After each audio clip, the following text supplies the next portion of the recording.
ચાલો જય શ્રી કૃષ્ણ મિત્રો। આજે આપણે બનાવવાના છે લસણિયા ભૂંગળા બટેટા। તો આ મેં જો ભૂંગળા તળી લીધા છે અને લસણની ચટણી પણ મેં કરી લીધી છે। એમાં ચટણીમાં મેં લસણ નાખેલું છે 2-3 ચમચી જેટલું, પછી એમાં તેલ નાખેલું છે પાવડું, અને ચટણી નાખેલી છે અને નિમક નાખેલું છે, અને મેં મિક્સરમાં ક્રશ કરી લીધી છે। તો જો આપણે છે ને બટેટા મોટા હતા એટલે બાફીને અને એના કટકા કરી લીધા છે। જો કટકા નાની બટેટી હોય તો એ આખી રખાય, પણ મોટા બટેટા હતા ને એટલે બાફીને અને આના કટકા કરી લીધા છે।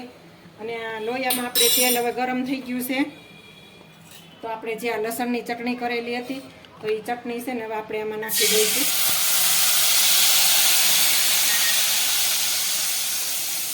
ચટણીને આપણે તેલમાં નાખેલી છે ને, અને આપણે 5 થી 7 મિનિટ સુધી પકવવાની છે। આપણે હવે જો સરસ મજાનું તેલ છૂટી પડી ગયું છે લસણની ચટણીમાંથી, તો આપણે જે આ કટકા કરેલા છે એ આપણે એમાં નાખી દઈશું।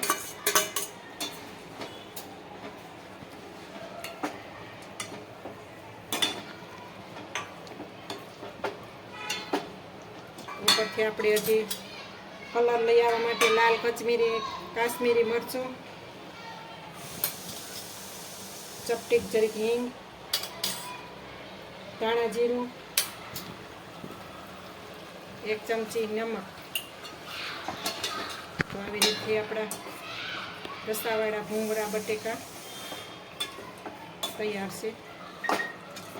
તો મિત્રો, અમારી આ જો રેસીપી સારી લાગી હોય તો ચેનલને લાઈક, શેર ને સબસ્ક્રાઈબ કરજો। અને તમે કઈ રીતથી બનાવો છો ભૂંગળા બટેટા એ મને કોમેન્ટમાં જરૂરથી કહેજો।